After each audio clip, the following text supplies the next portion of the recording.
눈보라가 산을 집어삼키던 밤, 한 사내가 곶감이 아닌 홍시 몇 알을 품고 목숨을 걸고 있었습니다.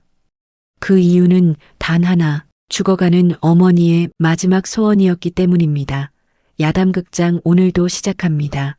구독과 좋아요는 영상 제작에 큰 힘이 됩니다. 강원도 깊은 산골, 겨울만 오면 사람도 짐승도 입을 다문다는 외진 마을이 있었습니다. 눈이 내리기 시작하면 산길은 끊기고 나뭇가지는 하얗게 얼어붙어 바람이 불 때마다 서걱서걱 소리를 냈습니다. 그 마을 귀퉁이 허름한 흙담 너머에 청석이라는 사내가 살고 있었습니다. 청석은 몸집이 크고 힘은 장사였습니다. 황소도 혼자 부릴 수 있었고 어른 넷이 들어야 할 통나무도 어깨 하나로 옮겼습니다. 하지만 말이 느리고 눈치가 어두워 마을 사람들에게는 늘 반푼이 취급을 받았습니다. 누가 말을 걸면 대답이 한 박자씩 늦었고 농담을 해도 혼자 뒤늦게 웃었습니다. 사람들은 그를 볼 때마다 혀를 찼습니다. 저놈은 힘만 좋지 머리는 어린애만도 못하다고. 장터에서 흥정을 해도 번번이 손해를 보고 돌아왔고 관가에 억울한 일이 생겨도 말을 못해 그냥 돌아서곤 했습니다. 그러니 사람들 눈에 청석은 그저 크고 둔한 세상 물정 모르는 사내에 불과했습니다. 하지만 청석에게는 세상 누구도 흉내낼 수 없는 마음 하나가 있었습니다. 바로 홀어머니를 향한 지극한 효심이었습니다. 청석의 어머니는 오래전부터 병을 앓고 있었습니다. 젊은 날 남편을 여의고 홀몸으로 청석을 키우느라 몸을 혹독하게 써온 탓이었습니다. 겨울이 깊어질수록 기침은 심해졌고 마른 손등엔 핏줄만 남아 파랗게 도드라졌습니다. 청석은 날마다 산을 오르내리며 약초를 캐고 먼 마을 의원을 찾아가 처방을 받아왔습니다. 밥 한 끼도 어머니보다 먼저 먹지 않았고 따뜻한 아랫목은 늘 어머니 차지였습니다. 어느 날 밤이었습니다. 눈발이 창호지를 후려치고 바람이 문틈을 비집고 들어와 기름 등잔이 꺼질 듯 흔들리던 밤이었습니다. 어머니는 거칠어진 숨을 겨우 고르며 힘겹게 청석의 손목을 잡았습니다. 손은 차갑고 가벼웠습니다. 예전에 청석의 어린 손을 꼭 쥐어주던 그 손이 이제는 이렇게 가냘퍼진 것을 청석은 애써 외면하려 했습니다. 어머니, 그런 소리 마셔요. 내가 약초도 더 캐오고 의원도 다시 모셔올게요. 하지만 어머니는 희미하게 고개를 저었습니다. 아니다, 아니야. 그런 것 말고. 그저 입안이 너무 써서 그러니 달게 익은 홍시 하나만 먹을 수 있으면 소원이 없겠다. 그 말에 청석의 눈시울이 붉어졌습니다. 평생 당신 먹을 것은 아껴도 아들 입에 들어갈 것은 먼저 챙기던 어머니였습니다. 반찬이 하나뿐인 날도 좋은 것은 청석 앞에 밀어주고 자신은 된장 국물 하나로 숟가락을 놓던 어머니였습니다. 그런 어머니가 마지막으로 먹고 싶다는 게 홍시 하나라니 청석의 가슴이 무너져 내렸습니다. 기다리셔요. 내가 당장 다녀올게요. 꼭 제일 달고 좋은 걸로 가져올게요. 밖은 이미 폭설이 쏟아지고 있었습니다. 마을 사람들은 모두 문을 걸어 잠갔고 짐승들도 굴 속에 숨어든 지 오래였습니다.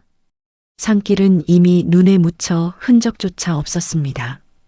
그나마 장터까지 이어지는 길은 가파른 비탈을 2개나 넘어야 했습니다. 이웃 사람들이 청석을 붙잡았습니다. 이 날씨에 장터까지 가겠다고? 미쳤느냐? 산에서 얼어 죽는다. 하지만 청석은 들은 척도 하지 않았습니다. 낡은 집신을 단단히 동여매고 품속에 엽전 몇 잎을 넣은 채 그대로 눈보라 속으로 뛰어들었습니다. 찬바람은 살을 애듬 몰아쳤고 눈은 허리까지 차올랐습니다. 몇 번이고 미끄러져 나뒹굴었지만 청석은 이를 악물고 다시 일어났습니다. 어머니가 기다리신다. 내가 꼭 가져가야 한다. 그 말 하나를 되뇌며 발을 내디뎠습니다. 해가 다 지고 사방이 어둠으로 잠긴 뒤에야 겨우 장터에 닿았을 때 마지막으로 문 닫던 과일전 주인이 청석을 보고 깜짝 놀랐습니다. 눈사람처럼 하얗게 뒤덮인 사내 하나가 헐레벌떡 뛰어오고 있었으니까요. 이런 날씨에 어쩐 일이냐? 청석은 숨을 헐떡이며 주머니에서 엽전을 꺼내 내밀었습니다. 우리 어머니가 홍시를 찾으십니다. 제발 남은 것 있으면 다 주셔요. 주인은 눈사람처럼 얼어붙은 청석의 얼굴을 한참 바라보았습니다. 그리고 조용히 한숨을 쉬며 광주리 안에 남은 홍시를 모두 내주었습니다. 가져가거라. 돈은 됐다. 청석은 고개를 3번이나 깊이 숙였습니다. 고맙습니다. 우리 어머니가 분명 좋아하실 겁니다. 그는 홍시를 두 손으로 받아 품에 안고 다시 눈 덮인 산길로 들어섰습니다. 돌아오는 길은 올 때보다 훨씬 더 험했습니다.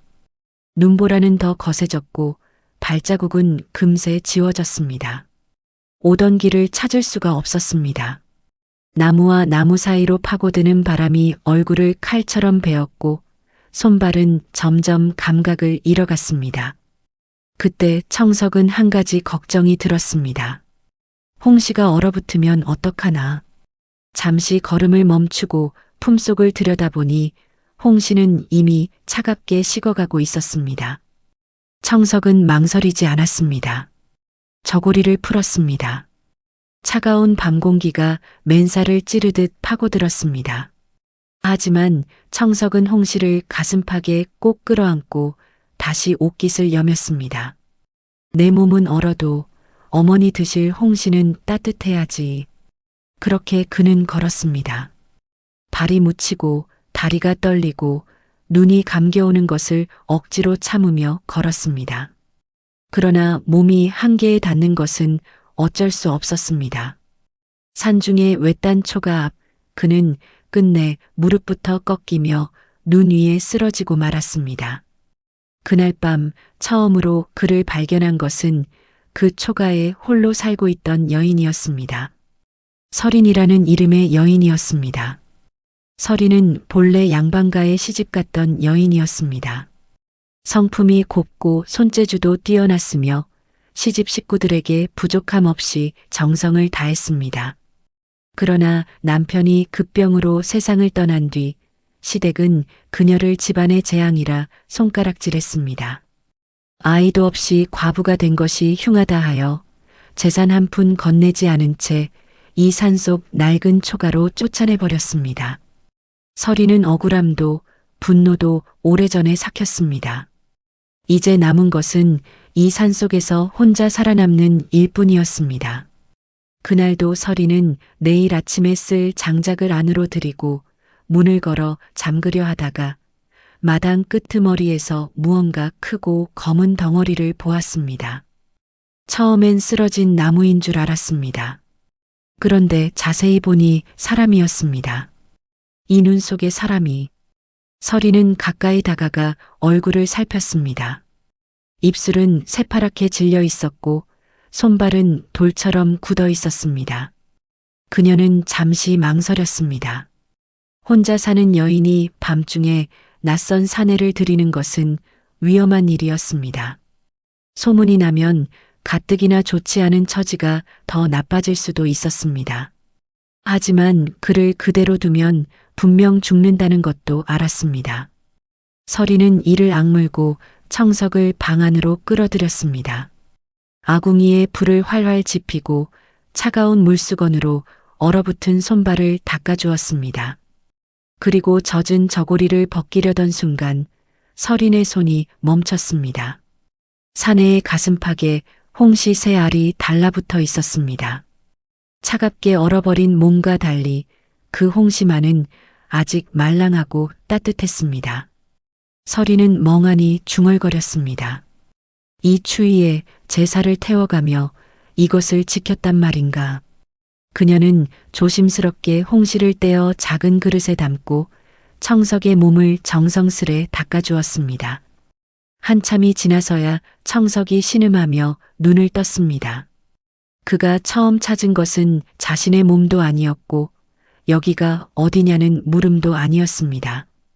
홍시였습니다. 홍시, 내 홍시 어디 갔어요? 서리는 말없이 그릇을 내밀었습니다. 여기 있습니다. 따뜻합니다. 당신이 품고 있었으니까요. 청석은 그제야 안도의 한숨을 내쉬며 해맑게 웃었습니다. 아, 다행이다. 이거 어머니 드릴 거예요. 서리는 이상하게도 그 한마디에 가슴이 저릿해졌습니다. 그날 밤 청석은 고열에 시달렸고 서리는 밤새 그의 곁을 지켰습니다. 새벽녘 청석은 잠결에 어머니 이름을 부르며 눈물을 흘렸습니다. 그 모습을 본 서리는 알 수 없는 슬픔에 젖었습니다. 세상은 늘 약한 사람에게 더 모질었습니다. 그리고 지금 그녀 앞에는 세상 누구보다 약해 보이지만 가장 뜨거운 마음을 가진 사내가 누워 있었습니다. 다음 날 아침 청석이 일어나 마당으로 나가 장작을 패기 시작했습니다. 부탁한 것도 아닌데 먼저 일어나 도끼를 찾은 것이었습니다. 서린이 말렸지만 청석은 씩 웃으며 말했습니다. 밥값은 해야지요. 서린은 부엌에서 죽을 끓이며 그 모습을 바라보았습니다. 처음 보는 광경이었습니다. 자신을 위해 무언가를 해주는 사람. 오래된 기억 속에서도 그런 사람이 잘 떠오르지 않았습니다. 그런데 바로 그때였습니다. 서린의 얼굴이 순식간에 하얗게 질렸습니다. 멀리 산 아래쪽에서 발소리가 들려왔기 때문입니다. 하나가 아니었습니다. 여럿이었습니다. 설마 그자가 여기까지. 초가를 찾아온 이는 죽은 남편의 이복 동생 윤참봉이었습니다. 윤참봉은 겉으로는 번듯한 양반 행세를 했지만 속은 뱀처럼 음흉한 자였습니다. 형이 숨지자마자 재산 문서를 가로채고 서린에게는 상복도 채 벗기 전에 집을 나가라 윽박질렀습니다. 그가 산속 초가까지 찾아온 이유는 하나였습니다. 형이 생전에 감춰둔 재물과 문서가 이 초가 어딘가에 있다는 소문 때문이었습니다. 윤참봉은 하인 둘을 거느리고 마당으로 들어서며 능글맞게 웃었습니다. 형수님, 이런 깊은 산속에서 외간 사내와 함께 사신다니 소문이 참 기이하게 나겠소. 서린의 눈빛이 차갑게 식었습니다. 이분은 눈길에 쓰러진 것을 제가 살린 분입니다. 헛된 소리 마십시오. 바로 그때 장작을 패던 청석이 도끼를 내려놓고 앞으로 나섰습니다. 나쁜 말 하지 마셔요. 아씨는 착한 사람이요. 윤참봉은 청석을 위아래로 훑어보다 코웃음을 쳤습니다. 이 머저리는 또 어디서 주워왔소? 청석은 얼굴을 찌푸리며 또렷하게 말했습니다. 머저리 아니요. 청석이요. 하인들이 킥킥 웃었고 윤참봉은 더 기세등등해졌습니다. 점잖게 말할 때 따라 나서시오. 이 초가는 오늘부로 내 것이요. 서리는 단호했습니다. 이 집은 제 남편이 마지막까지 저를 숨겨준 곳입니다. 발 한 걸음도 못 드립니다. 윤참봉의 표정이 일그러졌습니다. 그는 하인들에게 눈짓했습니다. 들어가서 샅샅이 뒤져라. 하인들이 움직이려는 순간 청석이 큰 몸으로 문 앞을 딱 막아섰습니다. 안 돼요. 비켜라. 못 비켜요. 윤참봉은 청석의 덩치에 흠칫했지만 소리쳤습니다. 하찮은 놈이 감히 양반의 길을 막아? 그러자 청석이 코를 킁킁거리더니 인상을 찌푸렸습니다. 당신 냄새가 고약하네. 뭐라? 속이 썩은 냄새요. 우리 어머니가 나쁜 사람은 냄새로도 안다 했어요. 순간 하인들조차 웃음을 참지 못했고 윤참봉의 얼굴은 벌겋게 달아올랐습니다. 그는 지팡이를 들어 청석을 후려치려 했습니다. 그러나 청석은 단번에 지팡이를 낚아채 멀리 던졌습니다. 때리는 건 더 나쁜 거요. 윤참봉은 이를 갈며 돌아섰습니다. 좋다. 오늘은 물러가마. 하지만 내일은 다를 것이다. 서리는 그가 사라지고 나서야 다리가 풀려 주저앉았습니다. 청석이 그녀를 부축했습니다. 무서워 마셔요. 내가 있잖아요. 그날 밤 서리는 조용히 입을 열었습니다. 윤참봉은 쉽게 물러날 사람이 아닙니다. 내일은 더 많은 사람을 데리고 올 겁니다. 청석은 말없이 홍시 하나를 꺼내 그녀 앞에 내밀었습니다. 걱정될 땐 단 거 먹으면 덜 무섭다 했어요. 서리는 웃어야 할지 울어야 할지 모른 채 그 홍시를 받았습니다. 그리고 다음 날 새벽 정말로 산 아래에서 수십 명의 발소리가 몰려오기 시작했습니다. 동이 트자마자 윤참봉은 돈으로 부린 왈패들을 데리고 다시 올라왔습니다. 몽둥이와 쇠스랑을 든 사내들이 초가를 에워싸자 산속의 고요가 산산이 깨졌습니다. 왈패들의 숨소리가 하얀 연기처럼 피어올랐고 눈 밟히는 소리가 사방에서 조여들었습니다. 저 초가를 허물어라. 안에 있는 것들 모조리 끌어내라. 서리는 공포에 질렸습니다. 몸이 굳어 움직이지 않았습니다. 하지만 청석은 말없이 마당 한가운데로 나가 장작 패던 도끼를 쥐었습니다. 뒤로 가셔요. 내가 막을게요. 왈패 하나가 달려들었습니다. 청석은 크게 밀쳐 넘어뜨렸습니다. 또 하나가 몽둥이를 휘둘렀습니다. 청석은 팔로 막았습니다. 그러나 수가 너무 많았습니다. 사방에서 몽둥이가 퍼부어졌습니다. 등이 얻어맞히고 어깨가 꺾이고 팔다리에 둔탁한 소리가 날 때마다 서리는 비명을 질렀습니다. 그만, 제발 그만두시오. 하지만 윤참봉은 눈 하나 깜빡하지 않았습니다. 저 멍청한 놈부터 패 죽여라. 끝내 청석은 무릎을 꿇었습니다. 그 틈에 왈패 둘이 문을 열고 들어가 서린의 팔을 거칠게 잡아 끌었습니다. 놓으시오. 이 짐승들아. 그 순간이었습니다. 피투성이가 된 청석이 벌떡 몸을 일으켰습니다. 온몸이 떨렸지만 눈빛만은 흔들리지 않았습니다. 아씨 건드리지 마. 그는 달려들어 서린을 감싸 안고 바닥에 웅크렸습니다. 그리고 자신의 등과 머리로 쏟아지는 몽둥이를 고스란히 받아냈습니다. 때리지 마요. 이분은 약해요. 차라리 나를 때려요. 피가 뺨을 타고 흘러내렸습니다. 서린의 소복이 붉게 물들었습니다. 청석님, 이러다 죽습니다. 비키세요. 싫어요. 내가 지킨다 했잖아요. 그 처절한 한마디에 왈패들조차 손을 멈칫했습니다. 윤참봉마저 잠시 말을 잃었습니다. 바로 그때였습니다. 산 아래에서 우렁찬 호통이 울려 퍼졌습니다. 모두 멈추어라. 관복 입은 사내가 포졸들을 이끌고 언덕을 올라오고 있었습니다. 이 고을에 새로 부임한 원님이었습니다. 원님은 눈앞에 참상을 보자마자 분노했습니다. 대낮에 민가를 습격하고 사람을 죽이려 하다니 이것이 법도 있는 고을에서 있을 일이냐? 윤참봉은 재빨리 무릎을 꿇고 울먹이는 척했습니다. 원님, 저자들이 형님의 재물을 훔친 도둑이옵니다. 제가 그것을 찾으려 했을 뿐이옵니다. 원님은 말없이 청석을 바라보았습니다. 피로 얼룩진 얼굴로 청석이 더듬더듬 말했습니다. 도둑 아니요. 나는 홍시 사러 갔다가 아씨를 지킨 것뿐이요. 윤참봉은 악을 썼습니다. 저자의 몸을 뒤져보십시오. 훔친 금부치가 반드시 있을 것입니다. 원님은 포졸에게 명했습니다.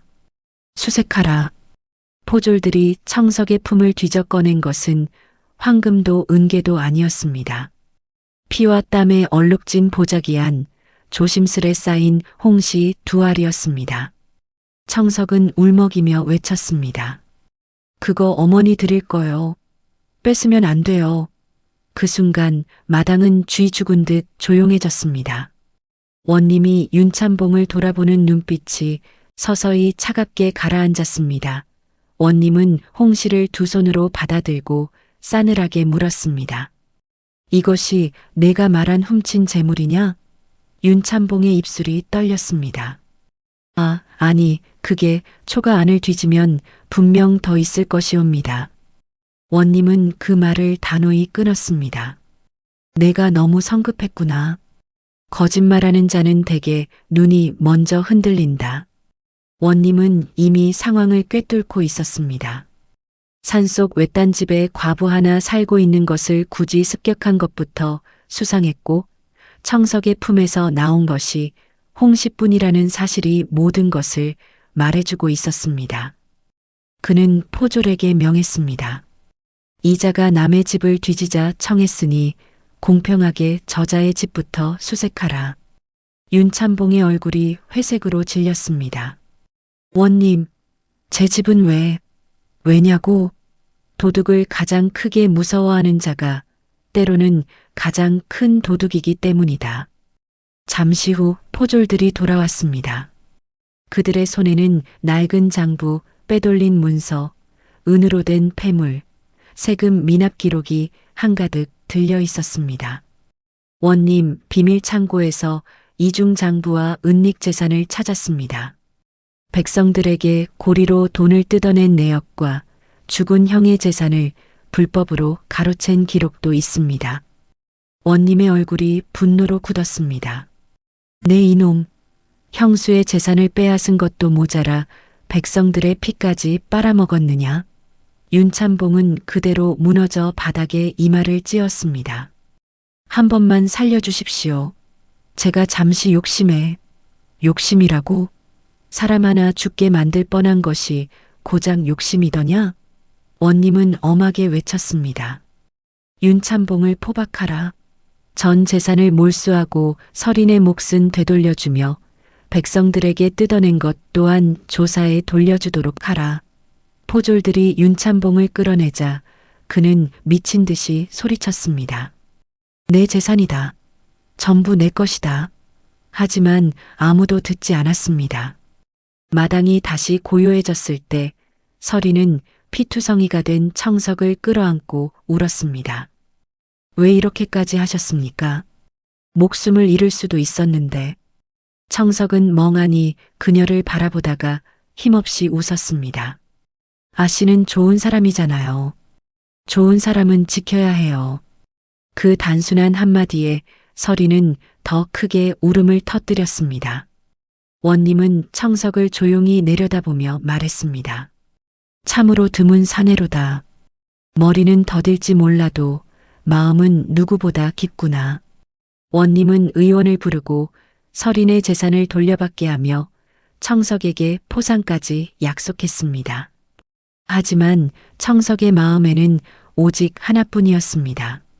원님, 나 이제 가도 되나요? 어머니가 기다리셔요. 그 말에 서린의 가슴이 철렁 내려앉았습니다. 청석은 곧장 걸음을 옮겼고 서린은 말없이 그 뒤를 따라 나섰습니다. 청석이 집 문을 열었을 때 어머니는 아직 마지막 숨을 놓지 않은 채 아들을 기다리고 있었습니다. 방 안은 차가웠고 기름 등잔 불이 가늘게 흔들리고 있었습니다.